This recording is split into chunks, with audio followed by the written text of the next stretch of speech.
Oke, Bismillahirrahmanirrahim. Assalamualaikum warahmatullahi wabarakatuh. Nah, teman-teman, hari ini kita akan coba lanjutkan pembahasan soal pra-quiz yang kemarin Yanda berikan ya.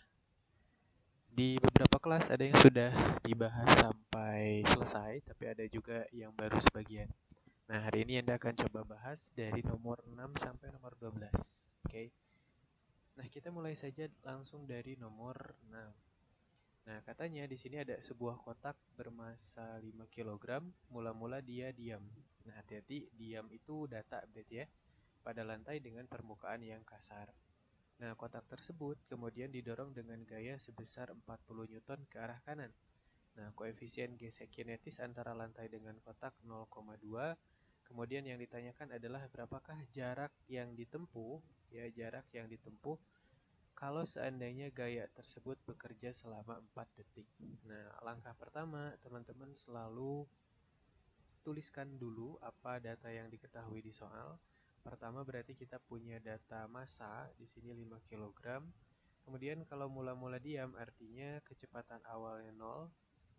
Nah, kemudian apa lagi nih? Gaya ya. Gayanya 40 Newton ke arah kanan dan kita punya mu k. Koefisien gesek kinetis 0,2. Nah, yang ditanyakan di soal itu adalah berapakah jarak yang ditempuh kalau seandainya waktu gaya itu bekerja selama 4 detik. Oke, setelah kita tulis data yang diketahui, selanjutnya, nah ini yang Anda wajibkan teman-teman untuk menggambar. Harus selalu digambar ya. Nah, tujuannya apa ya? Supaya mempermudah juga sebenarnya. Oke, ini ada F. Kemudian karena ini kasar, maka nanti di sini kita bakal punya FG, gaya gesek. Kemudian ada gaya berat dan ada gaya normal. Sip. Nah, cuman segini. Nanti yang ditanyakan itu adalah berapa jaraknya. Nah, taruhlah misalkan ini jarak yang ditempuh selama 4 detiknya berapa. Oke. Oke, berarti selanjutnya kita langsung masuk ke hukum Newton. Karena ini bendanya bergerak ya, maka kita sudah pasti bakal gunakan hukum Newton 2. Oke, hukum Newton 2. Oke. Di sini ada sigma F sama dengan MA. Nah, tapi karena ini geraknya di sumbu X, sigma F sama dengan MA ini nanti hanya berlaku di sumbu X saja. Sedangkan untuk sumbu Y-nya dia kan nggak gerak-gerak ya. Maka nanti di sini sumbu Y-nya sama dengan 0 ya, sigma FY sama dengan 0. Nah, ini untuk sumbu Y. Oke, kita tinggal masuk ke persamaan hukum Newton. Kalau ada gaya gesek selalu mulai dari sumbu Y. Oke, jadi yang pertama kita akan coba cari tahu dulu berapa besar gaya normalnya. Di sumbu Y kita punya gaya normal, kemudian gaya berat. Oke. Jadi nanti di sini kita bisa tuliskan N min W sama dengan 0. Untuk sigma F sama dengan 0 bebas ya, teman-teman mau ke atas positif, mau ke bawah yang positif silahkan. Ya, di sini Anda ambil N yang positif. Jadi N-nya sama dengan W sama dengan M kali G. Kita masukkan nilai M-nya. M-nya 5 kilo. Oke, berarti 5 kalikan 10 ya. Jadi di sini 50 Newton. Ini untuk gaya normalnya. Setelah gaya normal, kita cari gaya gesek ya. Gaya gesek. Gaya gesek itu adalah mu dikalikan n. Koefisien geseknya dikalikan gaya normal. Koefisien geseknya sudah diketahui di soal 0,2. Nah, kemudian untuk gaya normalnya kita sudah temukan juga. Tadi nilainya adalah 50. Oke. Jadi nanti gaya geseknya itu adalah 10 Newton. Jadi urutannya selalu seperti ini ya, dari sigma Fy kemudian cari gaya gesek, baru kita akan masuk ke sigma Fx. Nah, sigma Fx di sini sama dengan M dikalikan A. Sigma Fx-nya ada F yang mendorong dia ke sebelah kanan. Nah, di sini ya. Oke, ini yang mendorong ke sebelah kanan, kemudian ada F gesek yang arahnya dia ke kiri. Berarti F geseknya negatif. Oke, masih ingat perjanjian tandanya ya. Kalau seandainya dia searah dengan gerakan benda, maka nilainya positif. Tapi kalau yang berlawanan, maka negatif. Oke, kita tinggal masukkan saja nilainya. F ini ada 40, min F gesek ini ada 30, 5 dikalikan A. Sorry. F geseknya 10, sorry. Oke, jadi 30 sama dengan 5A. Ya, atau A-nya itu adalah 6 meter per second kuadrat. Nah, apakah udah selesai? Belum ya. Jadi setelah kita dapatkan percepatan, kan yang ditanyakan itu apa? Yang ditanyakan itu kan jaraknya. Sehingga kita cari sekarang jaraknya. Nah, pakai yang mana?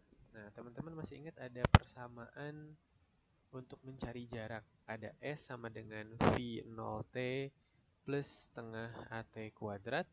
Kemudian ada VT kuadrat sama dengan V0 kuadrat plus 2AS. Dua persamaan ini sama-sama bisa dijadikan untuk mencari jarak. Tapi mana yang paling mudah? Teman-teman kayak gini aja. Kalau seandainya di soal diketahui informasi waktu, maka teman-teman gunakan persamaan ini. Kalau ada waktunya, contoh di soal ini ada waktunya 4 detik, berarti kita lebih mudah menggunakan S sama dengan V0T plus setengah T kuadrat.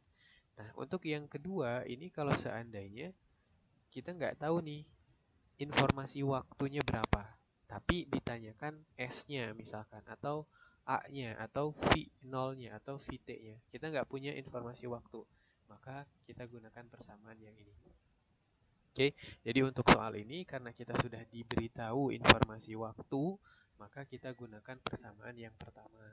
Ya, berarti kita tinggal masukkan saja untuk S-nya itu berarti sama dengan V0. V0-nya itu adalah 0 ya, karena dia mula-mula diam. Dikalikan 4 plus setengah, A-nya itu 6, T-nya juga 4. Oke, jadi di sini 0 ditambah 3 kali 16. Hasilnya adalah 48 meter. Nah ya, jadi untuk soal ini teman-teman harus selesaikan sampai kita dapatkan informasi jaraknya. Dan ingat ya, selalu digambar. Oke, selalu digambar. Sip ya. Nah ini untuk soal nomor 6. Kita lanjutkan ke nomor 7. Untuk nomor 7 ini adalah kasus katrol. Nah untuk kasus katrol, teman-teman boleh pakai cara mudah yang sempat Yanda berikan, atau mau dijabarkan. Ya, lebih baik sebenarnya dijabarkan, tapi kalau misalkan mau langsung juga silahkan. Oke, tapi di setiap soal selalu ingat harus digambar ya. Oke, jadi untuk yang nomor 7 di sini kita punya dua benda bermasa 12 kg dan 13 kg, kemudian dihubungkan seperti pada gambar. Seperti ini ya.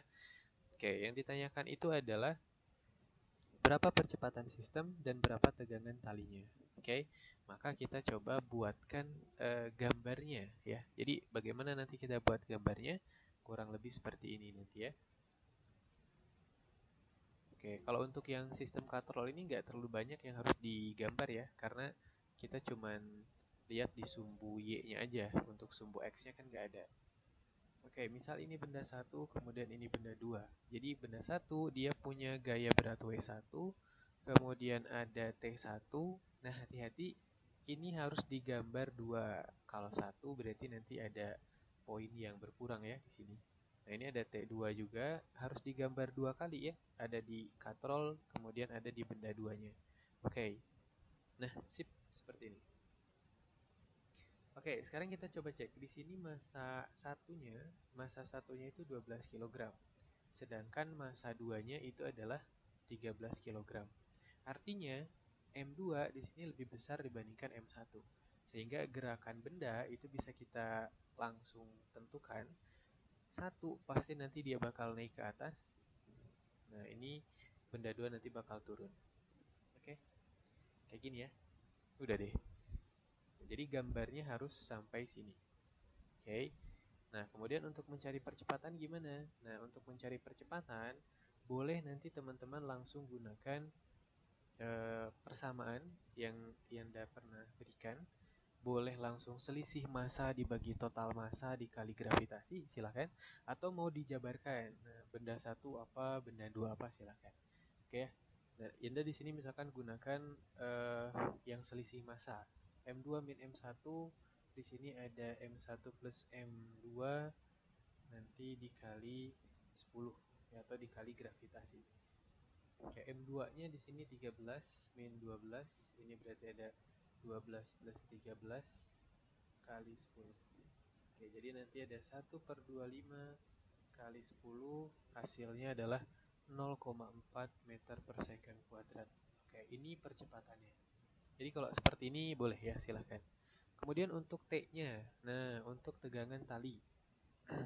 Untuk tegangan tali, ini Yanda bebaskan. Teman-teman mau pakai T1 silahkan, mau pakai T2 silahkan. Tapi nilainya harus sama. Oke. Kalau misalkan kita mau pakai T1, T1 arahnya ke atas. Ingat kalau ke atas untuk tegangan tali ya. Untuk tegangan tali ke atas itu nanti dia positif. Kalau dia ke bawah maka nanti negatif. Ini untuk tegangan tali, hati-hati ya. Oke, berarti untuk T1 karena di benda 1 bendanya naik ke atas ya, maka dia positif. T1 sama dengan M1G plus M1A. M1-nya 12 dikali 10 ditambah yang ini berarti 12 dikali 0,4 ya. Hasilnya berarti 120 plus 4,8.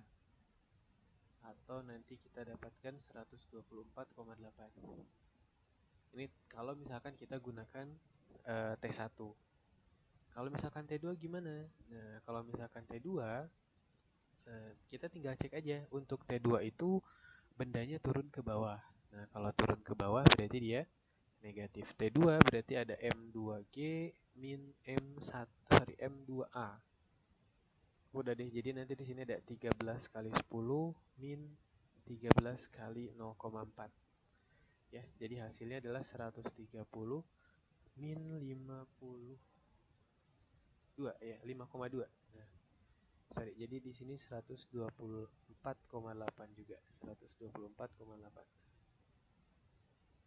Oke, jadi baik menggunakan T1 ataupun T2, maka nanti nilainya sama. Ya, salah satunya aja nanti yang dicantumkan. Oke, ini untuk nomor 7.